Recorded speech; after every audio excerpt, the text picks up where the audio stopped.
এভাবে ছোট ছোট পুডিং বানিয়ে দেখুন, বাচ্চারা তো খুশি হবেই, বড়রাও ছাড়বে না। হ্যালো এভরিওয়ান, কি অবস্থা সবার? তো আজকে আমি বানাচ্ছি ক্যারামেল কাপ পুডিং। প্রথমে ক্যারামেল বানানোর জন্য একটি প্যানে আধা কাপ চিনি আর সমপরিমাণ পানি নিয়ে নিচ্ছি। এবার ধীরে ধীরে নাড়তে থাকবো যতক্ষণ না একদম সুন্দর গোল্ডেন ব্রাউন কালার চলে আসে।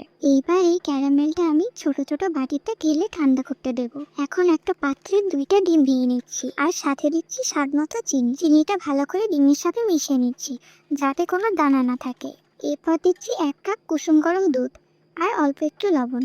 এবার এগুলো খুব ভালো করে নেড়ে নেড়ে মিশিয়ে নেব। মিশ্রণে কিছু বাবল তৈরি হয়েছে, এগুলো আমি চামচের সাহায্যে সরিয়ে নেব।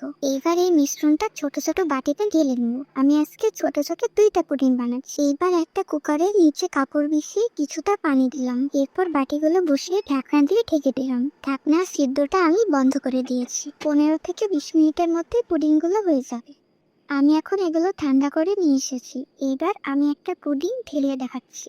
দেখে মনে হচ্ছে যেন দোকানের থেকেও নরম, মোলায়েম আর সুগন্ধে ভরা। এভাবে ছোট ছোট পুডিং বানিয়ে দেখো, বাচ্চারা তো খুশি হবেই, বড়রাও ছাড়বে না। তো আজকে এই পর্যন্তই। দেখা হবে নতুন কোনো ভিডিওতে। ততক্ষণ পর্যন্ত সবাই সুস্থ থাকবেন। আল্লাহ হাফিজ।